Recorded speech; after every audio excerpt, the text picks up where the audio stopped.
Alright. Got here just in time. Good luck, Nick. This is Nick's first race as an A category rider. I think I saw on Zwifty Zwifter's YouTube that Zwift is going to change the categories. Maybe make the category sizes a little bit smaller. And it'll go up to 699, and then everyone above, I think 650, is going to be considered an elite rider. How many we got in this race? Alright. 35. That's a pretty good field size.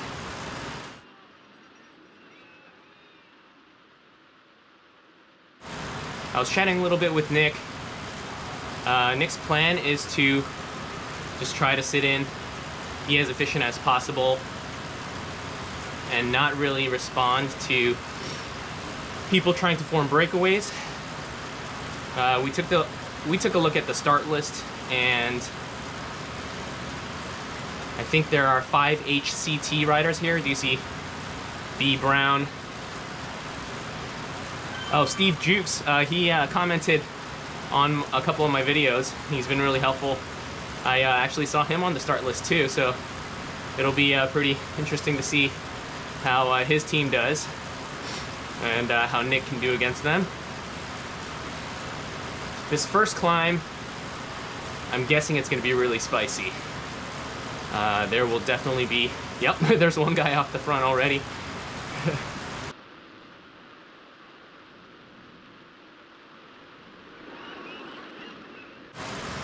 Got a bunch of guys using the featherweight.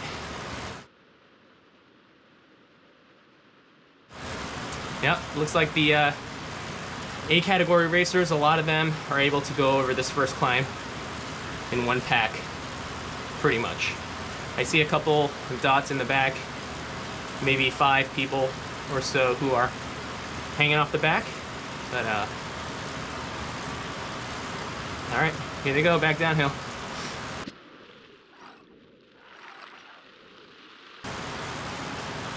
Ooh, he got stuck in the wind a little bit here. Ooh, pushing 500 watts.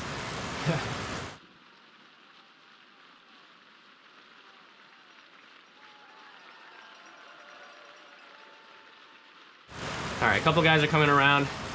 Just follow them, Nick.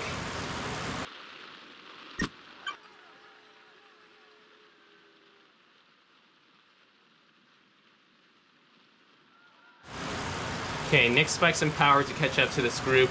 I'm not sure if that was necessary, but I probably would have done the same thing, because this group is pretty sizable, and I'm guessing... Let's see. Yeah, there are about 15 people in this group or so.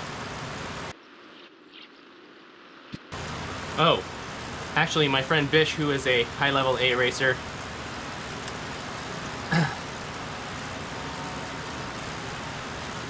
he told me about this drone view that you can control. So you can see how you can swivel it a little bit. But the only thing is... Oh, okay. This is actually a better view. Better angle. Oh, I see. But if they turn, you gotta swivel the camera too.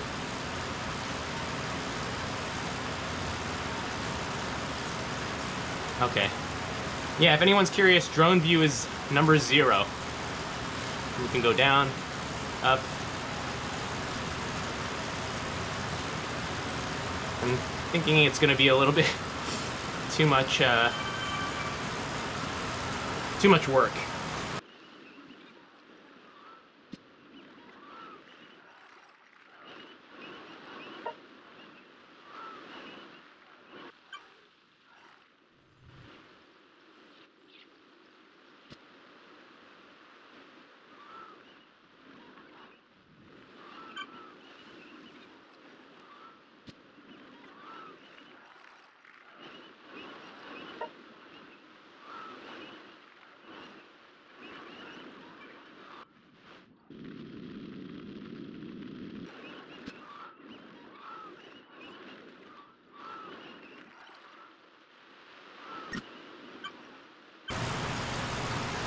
Daiki Yoshida from Japan.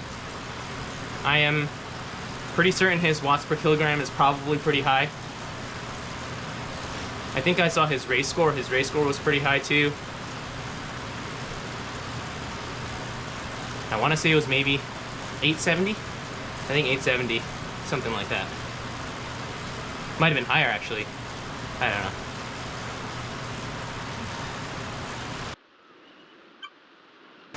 I really wish I could see Nick's average power. That would really help me out in terms of just knowing how he's feeling.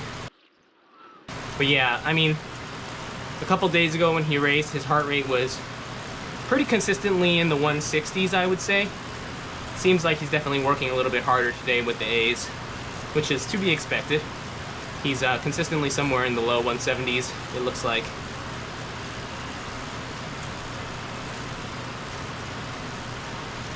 Alright, one guy using an anvil going off the front.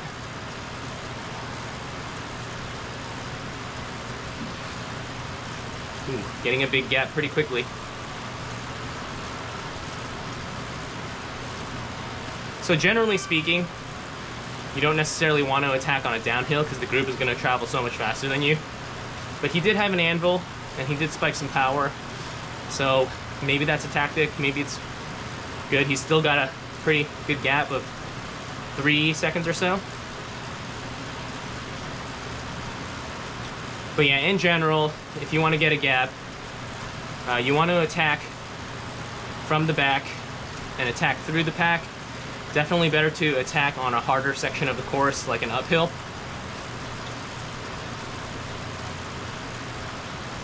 Your watts will go a little bit further if you attack on an uphill, and I think that's pretty common knowledge.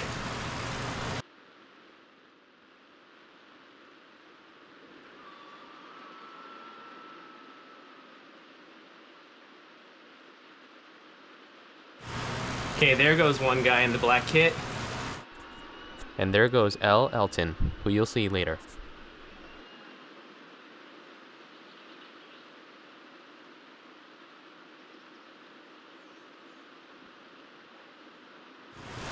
So case in point, right there, it was an uphill. He attacked on the uphill.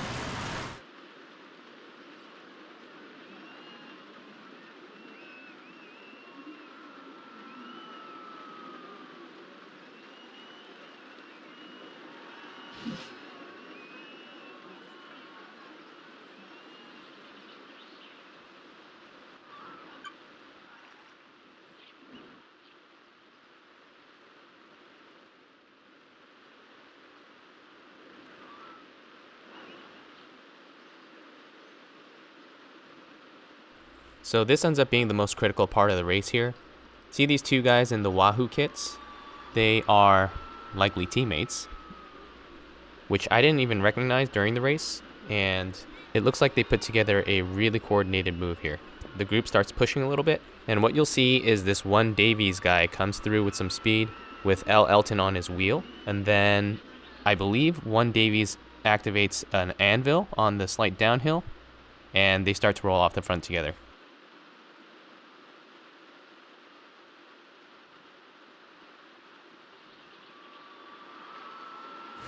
Okay, a couple guys going off the front again. So definitely in the higher level races, whether it's on Zwift or outdoor, you'll definitely see teams work together more. You'll definitely see more people just in general throwing attacks, making the race hard, trying to get a breakaway, because especially in this field, I would guarantee there are some people who have very, very high raw wattage, who really would benefit from being in a breakaway. And they may even be heavier guys and not be great climbers. So they want to go to the final climb with a gap, or in general, they just don't want to be in a sprint. If they got good long sustained power, but they're not really punchy sprinters. All right, looks like we got 3 people off the front. That's not the view. Looks like maybe 18 or 19 people in the pack. Let's see how many people off the front. Oh, they got a pretty good gap now. 3 guys.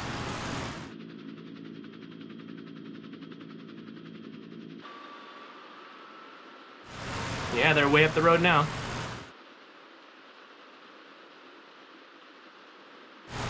Now, unfortunately, I can't see who's in that group.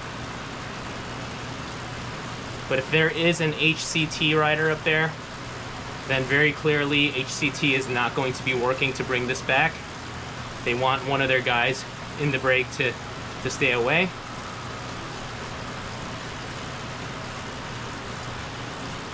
So, in other words, they're not going to chase their teammate.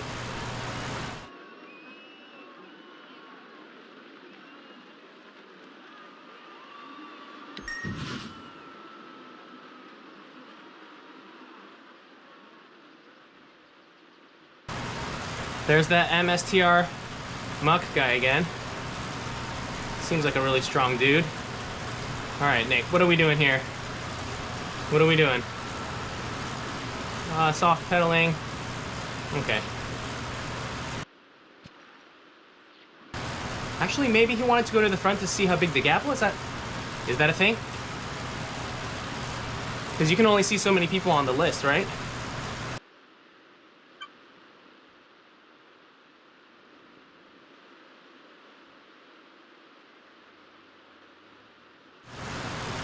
Okay, a lot of people really pushing. Look at all the orange numbers.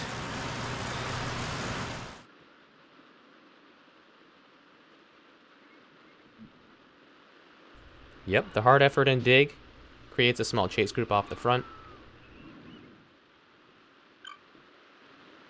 But eventually this small chase group gets brought back, and the gap to the breakaway is still about 10 seconds. Alright. Yep, his heart rate's getting up there. Close to 180.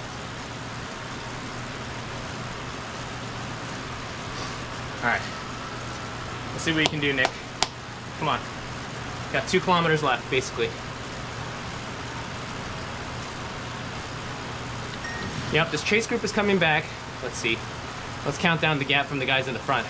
Still about 10 seconds, buddy. So they come to the bottom of the 1 kilometer finishing climb, and this is the exciting part, where everyone just unleashes all the watts that they have, the field gets completely shattered, and the results are decided. Again, he's probably saved a feather in his pocket. Oh, is that Daiki? Yes, sir, that is. Mr. Daiki Yoshida takes off like an absolute rocket. He hit 14.7 watts per kilogram to start the climb. He did activate his featherweight. I'm guessing he went really hard so that no one would benefit from his draft. We'll keep an eye on that guy and see how he does. I mean, he can probably hold it to the finish, it seems like. My goodness, he's motoring. For him, he's just got to hold it as long as he can. I switched to the helicopter view. You can see the 2 guys up the road. Here's Mr. Daiki. Look at how fast he's going. MSTR. And then here we have Nick. You'll see him bridge this tiny little gap on the curve. And... Alright, Nick. Let's see what you got here.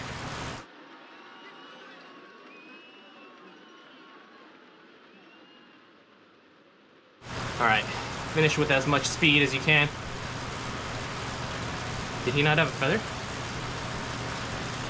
Did I miss it? yeah, you did, dude. Nick ended up using it on the first part of the climb when everyone was taking off. But it was probably a smart move so he could draft on the flatter part of the climb. And here we have B Brown coming up on his tail, and he... Oof. He came in 6th or 7th. Not bad. And if you look at the race scores, you can clearly see why these top guys are the top guys. So in light of that, very nice, Nick. My goodness, the guys up front, super strong. I'll have to take a look at the average watts and the watts per kilo. All right, good race, Nick.